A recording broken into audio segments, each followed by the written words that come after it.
What is up, Bills Mafia? It is Tuesday, May 31st, a little after 5 o'clock. And as promised, the official post-OTAs practice edition of Shout a Buffalo Football podcast brought to you today by Value Home Centers. Listen, we just had Memorial Day, Ryan, and I'm sure you spent time with family, you were out and about, or maybe at home, maybe at a party. Maybe you want to grill something up, right? Well, guess what? Right now, you can get over to Value Home Centers. They got the Weber E210 grill, usually $4.99. It's $100 off right now. That is a huge savings on a grill that doesn't normally go on sale. Weber is the king of grills, and right now, Value Home Centers has you covered. Get over there today. We have you covered here on the podcast. Ryan Talbot, first of all, before we get going, how are you feeling? I'm doing pretty well. I don't have a pancreas or a gallbladder anymore. Sorry, I do have pancreas. Whoa! Someone was talking about their pancreas today and it got me thrown off. I don't have a gallbladder anymore, but I'm doing pretty well, all things considered. Surgery on Thursday went well. I'm feeling better each passing day. But I don't think a lot of people are here in the chat for my gallbladder. I think they're here to talk some Bills football, Matt. And you were then there again today. I know you said it was kind of half speed, but tell us a little bit about what you saw. Yeah, and listen, at this time of year, like one of the most important things that is happening at these spring practices, especially for new players, are install, right? Like, so they're going half speed in some of this 11-on-11 stuff just to go through responsibilities, getting things on tape, going back. Like you could show a player a play from last season.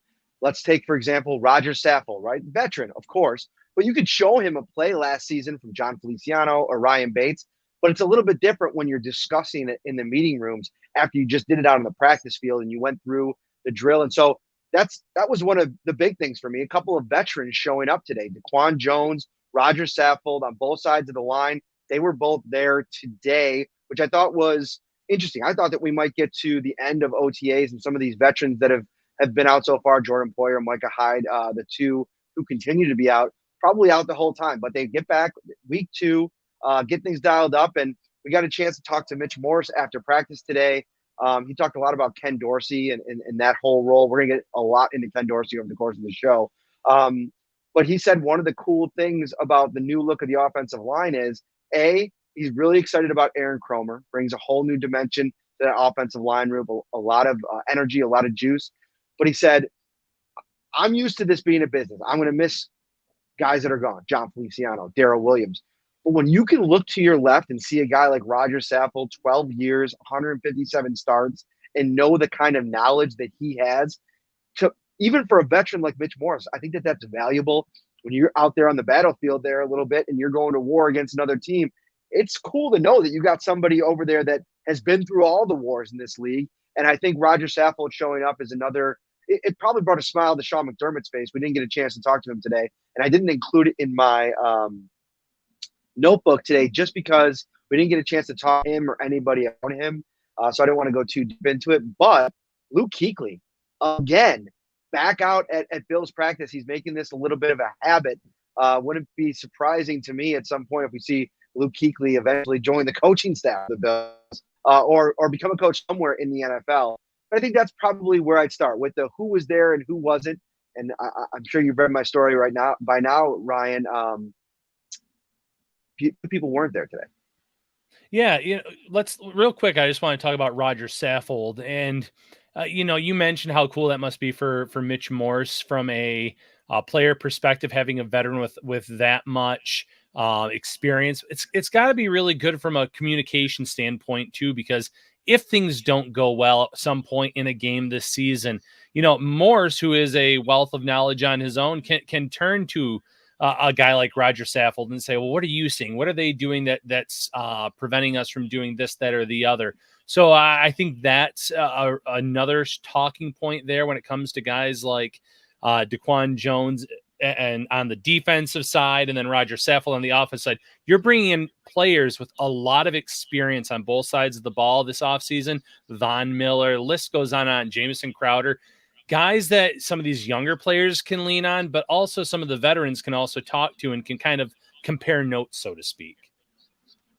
Yeah, no, I think that's a great point. You, I thought that as OTAs go along, you'll start to see different names out there, right? Like people in and out. Um, but the Bills had a number of people that weren't there today. The list was a little bit longer um, than it was a week ago. So Stephon Diggs wasn't there. Obviously, Josh Allen preparing for the match, he wasn't in attendance, which cleared the way for Case Keenum to and Matt Barkley to run practice today. And that's got to be a cool. One of the things that Dorsey talked about today was Joe Brady really kind of getting his vibe in that quarterback's room. And when Dorsey came in 2019, and he didn't say this, but this is just my observation, he was coming into a very like moldable room, right? Josh Allen was going into his second year. There wasn't a ton of success in year one. So it was kind of a situation where he can kind of get in and kind of create that thing in his own image. Joe Brady's sitting there probably like, man, I'm coming into a superstar driven quarterbacks room led by Josh Allen. And, then Case Keenum, I think you can make an argument that he's kind of like a superstar quality backup, right? Like probably the elite backup in the NFL, or at least in that handful of guys. So to have, a day or a couple days where, Josh Allen is out in Vegas doing his golf thing to kind of coordinate things with the rest of the guys in that room, I think could be important for Joe Brady, because that's going to be the core group around Josh Allen that really becomes his support system. Brady, of course, but Keenum and Barkley just as much. Oh, absolutely, and that's a great point on Joe Brady. I mean, you're talking night and day difference between what Ken Dorsey saw when he first came on as quarterbacks coach, now obviously offensive coordinator, and we'll talk more about him here in a minute, compared to what Brady's inheriting. And for Brady, it's probably a blessing, because his last stop, Carolina, not great quarterback play there. It kind of stunted his growth in terms of that he was on a rocket at one point in terms of where people thought he was going, and offensive coordinator, head coach, one of the hottest candidates to where he is now. And there's nothing wrong with being a quarterback's coach, but when you're with a guy like Josh Allen, you have a top tier backup like Case Keenum, like you said, probably a top 8, top 5, top 8 backup in this league easily. That's going to make his life that much easier. And while he is coming into a system where everything's kind of moving along steadily here, he can add some wrinkles into it, where I think what he did at LSU, where he had a lot of stars around him and it helped him out. Obviously, same thing here in Buffalo. He has a lot of star power. He can add a few wrinkles to make this offense even better himself. We knew Dawson Knox.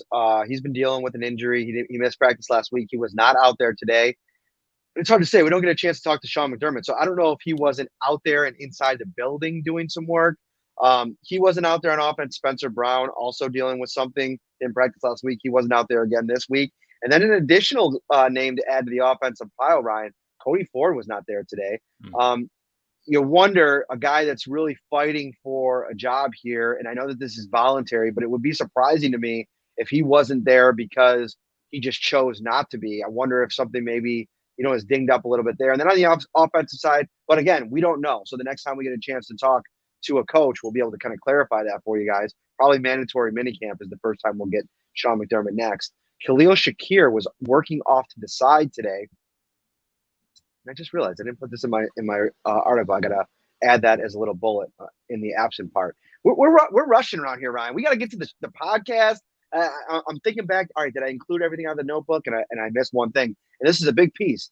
Khalil Shakir, the young rookie wide receiver, was working off to the side today. He did not participate in practice. I did tweet it out. He had a wrap on his left leg, and it went up, around the quad and the hamstring area, and it went all the way down the back of the knee to a little bit of the calf and the ankle situation. So probably something he dinged over the last couple of days. And, that's one area where you really don't want to see a guy like Shakir not practicing for obvious reasons as a rookie, but also as an undersized guy. Like if you start seeing injuries prop up for this guy, that's going to be something that I think becomes a little bit of a nerve-wracking thing for Bills fans. I think that's what really hampered Cole Beasley his entire tenure here. It's almost like he dealt with some type of injury every season. And then Jamison Crowder, he's had a really nice career, but he's been banged up at times too. I think those smaller receivers sometimes they just, it's hard to stay on the field. So something that Shakir's dealing with here early on. Yeah, something to monitor, obviously. Hopefully, minor if he is working off to the side. Something that he'll be a full go when it really matters here come this summer. But like you said, you never want to see any of these young draft picks, especially guys that could make a some kind of impact as a rookie, already kind of falling behind. But as long as he's there, he's going to be learning the playbook. He's going to be putting things in motion. So that's the positive spin on that. Absolutely. Let's move to the defensive side of the ball. Couple, obvious missing pieces today. Ed Oliver in the middle, he was not there. I did see him retweet a really cool clip from Aaron Donald this afternoon. He was on the podcast with LaShawn McCoy and Brandon Marshall, and it was a really good clip. I strongly suggest figure out where to find it. Check it out. I'll retweet it if that makes it easier for you guys to find. But he was just talking about his perception or his process of watching film and the length that he goes to, especially at later on in his career where teams are like game planning against him, what he has to do in the film room to prepare to make the impact that he's made. And it's like, it goes from starting with the guard that he's going to face that week and watching all of the guard tape, then moving over to the center, watching all of the center tape, and then watching the unit as a whole, following back up with the defensive line coach and watching everything back together and saying, okay, this is where I think I can win. This is where I think we got to run some type of game. It's like really detailed stuff about his whole process. I thought it was interesting. Ed Oliver retweeted to that today. He wasn't in practice, but I'm sure that there's probably a reason why. Yeah, I saw that clip as well, and you're right. It's a meticulous process that he goes through. Guard, center, guard. He talks a little bit about the tackles as well and what he might see in terms of getting chipped or getting hit off the snap. He puts a lot of detail into his preparation, and it shows obviously on the field. One of the best, obviously, defensive linemen of the last decade plus. But obviously, one of, if not the best interior defensive lineman that I've seen in my lifetime. So preparation goes a long way. I'm sure Ed Oliver's, made some notes there. He probably does plenty of that on his own as well. So something to monitor there. See Matt's off camera for 1 second. So we'll be talking more about the defensive line today, the offensive line. We got Ken Dorsey for the first time today. I think Matt's going to want to talk about Dorsey here in a minute in terms of his first feelings in terms of what he got out of the interview with Ken Dorsey. And then, there's a clip going around, Matt, of the Punt God, already over 100,000 views on it. Yeah, I saw some of the national folks chiming in like, whoa. And listen, he boomed one. I think he kicked it into the sun. It was so high in the air, which, begs the question, like, is hang time going to be an issue for this guy? Maybe not. We'll see. Let's go there, though, Ryan. We'll get to Dorsey. Well, let's get to the Punt God, because it was quite a clip that I think it was Matt Beauvais that put it out there. And if you look closely, you can see a lot of things on the video that he tweeted out there. Can't really get into too much of it, of course, but hint, maybe go check out the video a little bit. This thing is absolutely just shot out of a cannon into the sky. The leg strength was never going to be something that's an issue. I think going into this thing, that's what people raved about when it came to Matt Araiza. The thing that everyone wants to talk about is, can he hold for Tyler Bass? The second straight week, Ryan, they did 5 kicks for Tyler Bass. He missed one of them, kind of like line drived it, shanked it to the left. The only person that held for him again this week was Matt Hawk. Yeah, that's going to be something to monitor. Hawk obviously was kept around last year for his holding ability, but when you have a guy like Araiza who's booming 70-plus yard punts at practice, you want to at least give him that opportunity. And maybe it's happening behind closed doors when the media is not present. I'm sure that they're putting in some work there. Araiza doing some work on his own in terms of holding and things like that. But with Hawk, it just doesn't seem like there's a path for him to have a roster spot.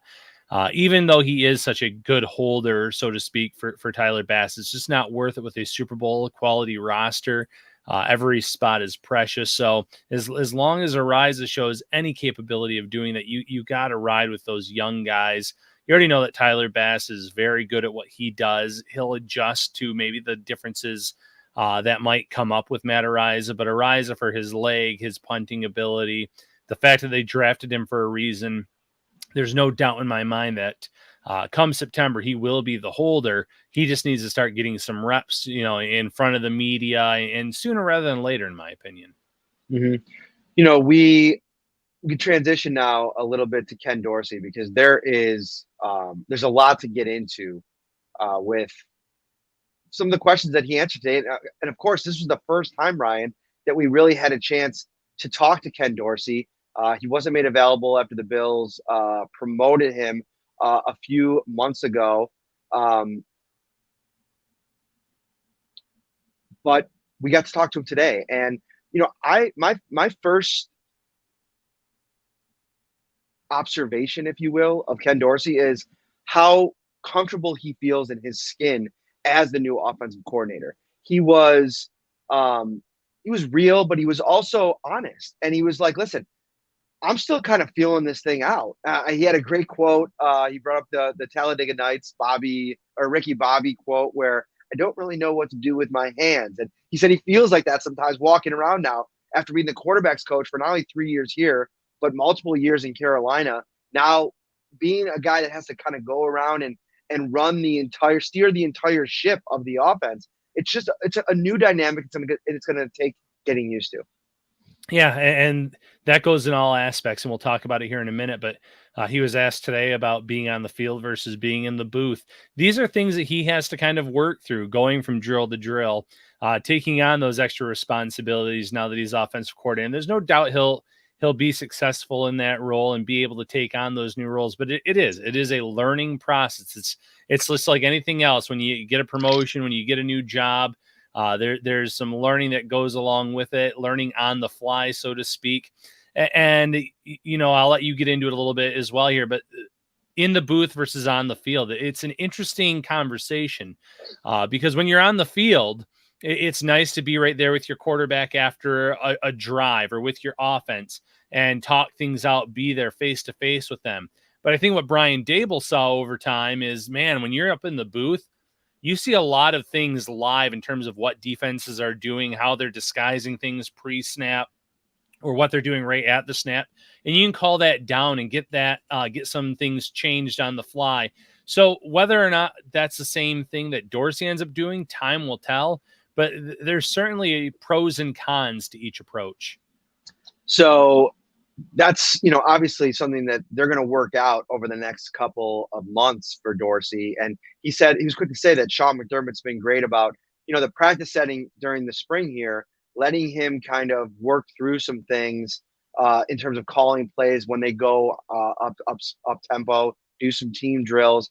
But really, he said the only way to really figure out how good of a play caller you are, or, how good you're going to be on Sundays and, game days, is doing it. And you need the live reps to do that.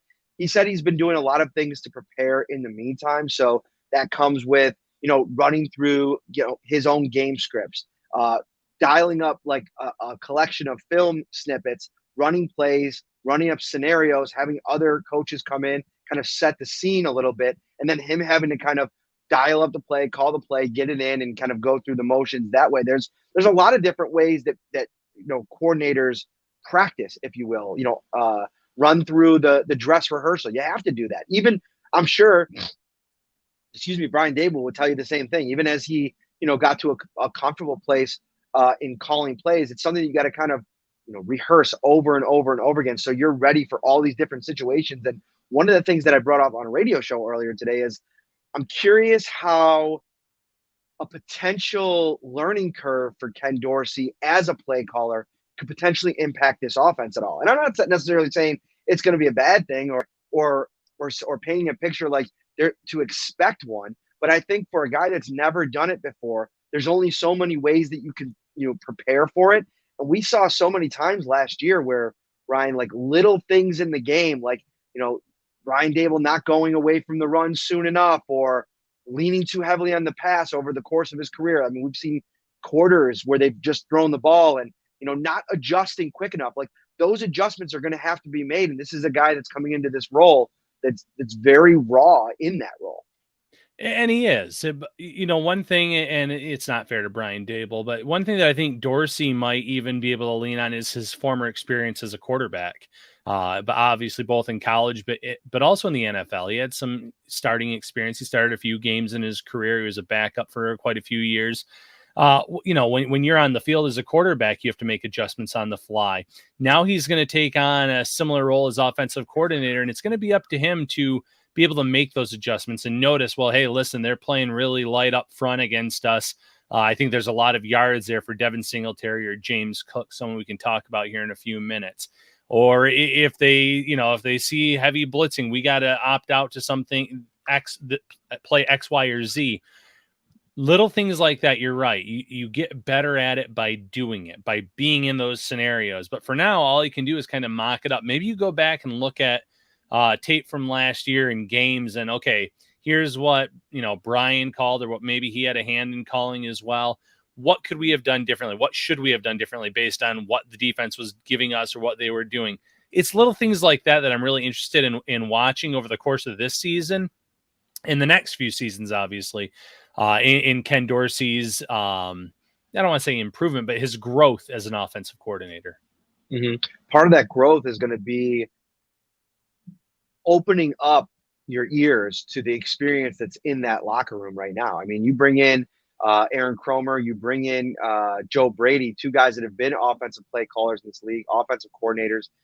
That's a huge deal, and something that Ken Dorsey said that he was all in support of, bringing in guys that had experience, that had done the job before, bringing what has worked for them in their systems and kind of blending it together with what the Bills are going to do. And he basically said, listen, it's going to look a lot similar. A lot of the things that Brian Dable did and core philosophies, he shares them. Like, we're going to do whatever we need to do to win. That was a quote that he said today. He was asked about, did they need to develop the run game a little bit differently? Did they need to find a more consistent running game? And he's like, right now it's hard to project that because we're just trying to build up every part of what we're doing. If you focus too much on one thing right now, you're not going to, get everybody up to speed on everything that they need to do. So, I think that collaboration is going to be one that's really interesting to see. And maybe that's what tweaks things a little bit. And I think to a degree, Dorsey can lean on, whether it be on the sidelines or in the booth, Brady and Cromer on game days, a lot like I'm sure Brian Dable leaned on Dorsey when he was the passing game coordinator last year. Yeah, absolutely. And, one other thing about Ken Dorsey here in terms of what we were just discussing, it goes back to Brian Dable over and over again and what he learned from Brian Dable. There was a time when Dable went to Cole Beasley. Actually, I should say Cole Beasley went to Brian Dable and said, hey, listen, I ran this route at SMU and I think it would work in this offense. And then sure enough, it got inserted and it worked. And it was a play that netted positive yards, might have resulted in a touchdown. But it was all because Brian Dable listened to his veterans. And this is exactly what Ken Dorsey's going to do. There's a lot of guys that have been in the previous regime system, obviously. Stephon Diggs, Gabriel Davis has been here a few years now, Dawson Knox. But then you just have veterans in general, like Jamison Crowder, who can come in and tell him, hey, listen, here's what I do really well. Here's some things that have worked for me over my career, and then try to get it worked into the playbook. You can do that with O.J. Howard. You can look at O.J. Howard in his first few years in Tampa Bay, where he was catching a lot of touchdown passes. He was more of a focal point for that offense, and you can kind of learn of some of the things that he did really well. How can we utilize that here in Buffalo? Is it as a traditional tight end? Is it as a big slot, so to speak? How can we utilize Singletary? How can we get James Cook, although Cook being a rookie, not being in that veteran category that I was just talking about? What are some things that Cook did really well at Georgia? Obviously a powerhouse program that went against the best of the best that, we can utilize here. So that way he can hit the ground running as a rookie in 2022. It seems that Ken Dorsey has a little Mark Ruffalo in him, apparently. Gabriel Davis joked today that when they're asked about, where he's going to end up calling plays, Davis was like, he's going to be up in the booth. Don't you worry about it. And later on, I don't think everybody picked up on that he was so passionate about Dorsey being up in the booth. And Mitch Morse was asked about it. And here's Mitch Morse's quote. Is that why Gabe joked about him being up in the box because he's like a super killer competitor, which is what Mitch Morse said. He said, yeah, that's definitely it. Yeah, because the Holy Spirit comes out of him every once in a while, and it's kind of fun to see. Basically saying, like, you don't want to be around when Ken Dorsey absolutely explodes, which is so funny to see. He's such an even-keeled kind of guy. Seeing him on the sidelines all these years practicing, like, you see Ken Dorsey now, I would sit here and say, that guy would never hurt a fly. It reminds you of the human version of the Incredible Hulk, but apparently he's got a little bit of green guy in him.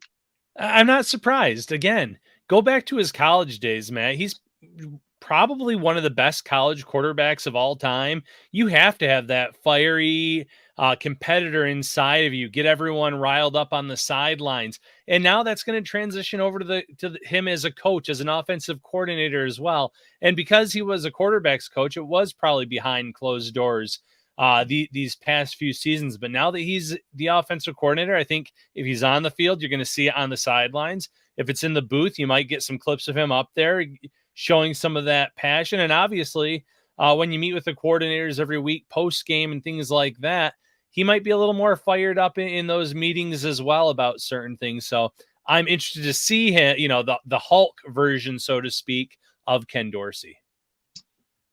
Every week we want you to be checking Syracuse.com as often as possible. We'll have you covered with all the latest coverage of the Buffalo Bills. You can find links to the Shout podcast right there. We also want you to get in the habit of heading over to valuehomecenters.com. Customers can shop there anytime, buy online, pick up today, or find a huge selection of products that they have. They'll ship it to your local store from their warehouse for free, and you can head over there and pick it up.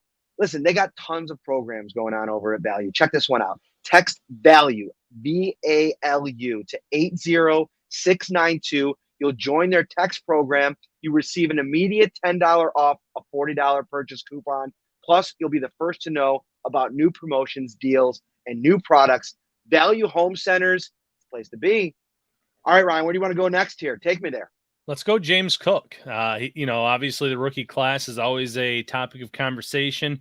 You mentioned some nice tidbits in your notebook today about one, Devin Singletary being very impressed with Cook. And, how is he looking as a pass catcher? How is he looking here in the early stages of OTAs? That's the thing that stands out, right? Like we sometimes ignore the natural part of the game, right? Like the easy parts of the game, just things that we take for granted that players can do because they do it on a consistent basis. I've seen Devin Singletary catch 100 passes, right? I've seen him drop some, but like the way that James Cook catches the football, I mean, it pops for you, right? Like it's just something that he's so fluid, like with his motion. It really, sticks out even as a rookie. I thought today was it was routes versus air. It was the beginning of practice. Singletary was the first in a rep, and he dropped the ball. And listen, he's the ultimate competitor. He went and did some push-ups off to the side, went to the back of the line, ran it again, caught it the next time. But when you see that, you kind of flip your eyes over a little bit and say, all right, I'm going to watch the next guy up. And the next guy up was Zach Moss. He made the catch, and then it was James Cook, and he looks just a little bit different. And Devin Singletary talked about the fact that these guys have known each other for a while. He's worked out in Florida with Dalvin Cook. He's worked out this offseason with James Cook. And he had a couple vets that really mentored him as a rookie. We all remember LaShawn McCoy and more so Frank Gore, what they meant to Singletary as a rookie. He's trying to be that for Cook. And I think that dynamic between the two could be something that allows James Cook to really get himself comfortable really quickly. And we know, kind of what he can do from a skill perspective standpoint. I mean, Devin Singletary knows. He said so. Yeah, and Singletary is a team-first guy. That's why I knew it was not going to be an issue when Zach Moss was drafted. That's why I knew it wasn't going to be an issue when James Cook was drafted. He's all for what's best for this team. Now, obviously, he's going to want his own carries, just like he did at the end of the season when he was shining. But he's going to be able to answer any questions that James Cook has. He's going to be able to learn, though, from James Cook a little bit as well. Cook is just so smooth as a route runner, as a pass catcher, as just an athlete, so to speak, that I think Singletary might pick up some little things there. But when it comes to knowledge of the playbook, what am I supposed to do here? The X, Y's, and Z's or the X and O's of the game. Cook is very lucky to have a guy like Singletary, someone that he already has a rapport with, that he can go to with any questions that he has. And I think that the two of them are going to end up being a really solid 1-2 punch for this offense. Yeah, I definitely think so. And, I also think that there's going to be so many different ways the Bills can utilize some of those skill position players outside of the running back room. And listen, Khalil Shakir, he's done some stuff in college as a running back. We've seen what the Bills have done with Isaiah McKenzie. Who knows what kind of packages they'll have. Um, Jason Tyler with a funny line. Are you allowed to say James Cook lined up in the backfield? I think that's okay, but I'll check. I don't know, maybe not. Jamison Crowder. How do they deploy him? Depending on how it goes. I'm really excited for Isaiah McKenzie this season in terms of what he potentially can do. I think, last year we kind of saw a little bit of sprinkling him all over the place again. I think that there could be a potential for him to have a more specific role, and I don't think it has to be necessary. And this isn't coming off of anything I've seen. This is just how I'm projecting him this year. He looks like he's so comfortable. He looks like, all right, he's got this system. He's been there longer than anybody else, just as long almost as Josh Allen. He came a few weeks into Josh Allen's rookie year, and Allen shouted him out, like I mentioned last week. And so I think that there's a lot of different ways. OJ Howard, seeing him out there today. I was talking to Jay Skursky from the Buffalo News today. I'm like, excuse me, dude, this dude looks like an offensive lineman. I mean, he's not bulking like that, but just his size, the way that he towers at the line, it's like, man, this dude, he's got all of the intent. I wonder if his body size is the reason he's had so many issues with his legs and his ankles and stuff like that. But, man, is he just an absolute specimen? And figuring out a way to kind of deploy him as well. There's so many options for Ken Dorsey. It'll be interesting to see how he uses all of them and splits all this up. And also, like we mentioned, the impact of Brady and Cromer on this offense. Yeah, real quick. Do you remember David Boston at all? Wide receiver, like Cardinals, just like, yep, that's just what reminded me of your description of OJ Howard, like so muscular, but maybe that led to some issues and things like that.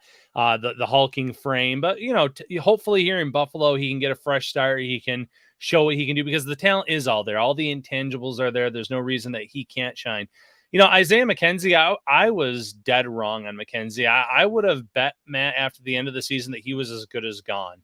The fact that Brian Daboll went to the Giants, the fact that there was a little, I wouldn't call it a butting of heads, but Sean McDermott kind of calling him out for the kick returning and things like that and not being able to trust him. I thought, man, this guy's as good as gone. And then sure enough, he resigns here for a few more seasons. And I'm interested to see what happens because of that. Because like you said, he knows the system. Last year when he was given an opportunity in that Patriots game, he was, the star of the game. He was all over the field. He when you were trying to cover him man to man, you could not keep up with him across the middle. If this offensive line is improved, like I think it is, Josh Allen's going to have all the time in the world to target a guy like Isaiah McKenzie running across the field. And if it's man, he's eventually going to get open and you're going to have some big chunk plays there. So I am interested to see what his role is, how much playing time he gets, because there's definitely trust in him as a receiver, as a gadget guy in offense. He's done a lot of really positive things over the years there. And maybe his time as a returner is the main guy there. Maybe that's over and done with after last year. Who knows? But as a receiver, yeah, really interested to see what that next step looks like for him in 2022. Couple other notes before we get out of here. Marquez Stevenson, man, like I wasn't going to bring this up, but I do think it's worth noting. Had a couple of drops in routes versus air today. I mean, the hands is just, they're a real problem. I tweeted out a video. You're going to want to probably go check it out, of Ken Dorsey, who ended up just coming over to the wide receiver line during warmups, grabbing the ball, and he lined him up and was doing this drill where they put two dummies, tackling dummies, about 5 or 6 yards apart, and the receivers had to run like a little bit of a slant route. And once they came around the outside dummy, the ball was on them. And there was a couple guys that dropped the pass. I mean, Gabriel Davis was one of them. He dropped the ball A few more drops in there, but Stevenson dropped at least 2, maybe 3 in warmups today, and then they were going half speed. He had a couple catches during the team stuff, but it continues. The more this happens, the more that it's going to continue to be something we have to talk about. Yeah, it's funny. Over the years, I've seen track guys, and I've had Bills fans be like, "Well, why don't the Bills ever sign like these athletes, these track athletes?" Well, you need to be able to catch the football. It's one thing to be able to run fast. You need to be consistent with your hands and catching the football. And Stevenson, listen, he's not a track. He ran track, but he's played football obviously over the years. So he's not a pure track guy. But if you can't trust someone to catch the ball, it doesn't matter if he can get deep, open deep downfield, because he needs to be able to finish those plays and haul in those long touchdown passes and prove himself. Preseason, he did it last year when his number was called upon. Can he do it in OT, or can he do it in training camp? Can he do it in the preseason? And if he makes this roster, can he be a player that can make those big plays from time to time on offense? Time will tell, but you're right. The more these drops happen, the more of an issue and a concern it really is for Stevenson and his options, or the likelihood of him making this roster. Mm-hmm. Speaking of Gabriel Davis, before we get out of here, I asked him today about, his role now in this receiving room. Like, there's no Emmanuel Sanders here anymore. Stephon Diggs is obviously the unquestioned number one leader in that room, but young guys are going to start to look at him, and that's something that he's battling right now. Like, the fact that he's still a young player in the league, that he's still trying to get better, he's still trying to work on things. But at the same time, he has a room full of guys that are probably looking at him, a guy that just came off of 4 touchdowns in a big time playoff game, setting a record, saying, man, how can I learn from this guy, and trying to pick his brain. It's a different role for him. And so that's going to be interesting to see how he handles that. And I want to bring up the quote here. Having the experience now a little bit going into my 3rd year and being able to play put up the stats that I've put up, I do see how that role is kind of being pushed on me now. So I'll do whatever I can to help those guys. But again, I'm still learning. I'm a young receiver. I'm glad I've got a guy like Jameson here now, Jamison Crowder, Stephon Diggs, even Isaiah McKenzie, guys that have been in the league for a while, to be able to learn from his knowledge and become a better receiver. So that kind of dynamic for Davis is one that I'm interested to watch, because Diggs wasn't there today. So, that you look over in that receiving room, and sure, Jamison Crowder definitely offers that veteran presence, but it's just, I think, a little bit different. I mean, I don't know. How do you view Jamison Crowder? For me, with all due respect, like, he's kind of like a journeyman kind of guy to me. Like, like, he's been around the league. He's seen a lot of things. I'm sure he can impart a lot of things. But when you're talking about big time player in the room, that's not Jamison Crowder. And I think Emmanuel Sanders, to a degree, he was that. He's had seasons of 1,000 yards, 10 touchdowns, Super Bowl championships. There's a level of superstar to that, right? I don't see Jamison Crowder in that mold. He's a good player. I just think it's a little bit different, and I think he does a little bit something different. If I'm Marquez Stevenson and I'm trying to make this team and I'm trying to be an outside guy, there's things you could probably take from Jamison Crowder, but I'm probably going to try to put myself on Gabriel Davis's hip and try to emulate what he's doing. Yeah, Crowder, he's had some bad luck with the quarterbacks he's played with. He is a slot guy more than anything else. But I think he could end up being an impact player for the Bills. And I don't know what that looks like stat line wise when you have so many mouths to feed on this offense. But I think he's in a much better situation now than he's ever been in his career. But with Gabriel Davis, you're right. He's that next guy up at wide receiver that you look at him and you think of the 4 touchdown game. You think of the all-time performance against the Chiefs last year in the playoffs. And, man, this guy can do it all. He can catch the ball. He's a threat in the red zone every time that the Bills are there. He just does everything so well. And he's just a football guy. From the time he was drafted, he was out running routes to the time to where he is now. He's just growing and getting better year after year after year. And just real quick side note, love the personality too. There was a video clip that was shared from Deion Dawkins' cornhole tournament where he was partnered up with someone, Gabriel Davis, and they asked Davis, who are you? Oh, I'm Gabriel Davis. And the guy's like, oh, the running back. And instead of correcting the guy, Gabriel Davis is like, yeah, the running back. And he shook his hand. You know, the demeanor too. He's just a very laid back guy. He's someone that isn't going to be like, no, are you kidding me? I'm the guy that caught 4 touchdowns in that game last year. He's just kind of go with the flow. And I think players even are attracted to something like that, where this guy is always going to be there to answer a question, just like Stephon Diggs will be. But when Diggs isn't present, like you said, or if he's not around, Gabriel Davis is that next guy to go to. Speaking of the next guy to go to, we're going to go to Brother Bill tomorrow. He is going to actually Thursday. Sorry, we rescheduled. Tomorrow's the match. We were kind of toying with the idea of doing a live show during the match and maybe doing some live reaction, but called an audible. Ryan was up in the coach's box, and he called down to the field and he said, "No, we're going to call an audible here. We're not going Wednesday. We're going Thursday." So don't miss the show Wednesday, 8 p.m. We'll have some reaction to the match, talk a little bit about Josh Allen and what he did with Patrick Mahomes against Tom Brady and Aaron Rodgers. And we'll finally get on our interview with Brother Bill, Bills Mafia super fan, whose fandom, whose profile has risen to new heights this past season. I think he was in a Labatt Blue commercial. He's been in several hype videos on some of the national TV stations. And so another cool story that we want to kind of try to bring to you guys. Talk a little bit of Bills with him. It'll be a fun time. That'll be Thursday night. June 5th, check this out. On June 5th, bring this up here, Value Home Centers will be opening its newest location in Bath, New York. They're planning a special grand opening celebration. The store is already open, but the grand opening is on June 5th. It'll be a special will be running for 2 weeks. Crazy low prices. You haven't seen them in a while. You're going to want to get to the store in Bath, check it out. I haven't looked, Ryan. How far of a drive is Bath from you? You know, I don't know. I don't usually go to Bath, New York. I'm guessing at least. That's terrible. That's terrible. Yeah, I don't know. I thought whenever I ask you this question, when I ask you how far is it, like to one of the areas around us, you're always like from Olean, boom, I got it. This time, not so much, huh? Well, I might have to know that though, because there's a value there, and I don't have one here, so I might have to make the drive to Bath, start getting my my materials at Value up there once they have their grand opening for sure. So I'm looking it up here, and it's about a 2-hour drive from Buffalo. I think it's probably let's throw an Olean.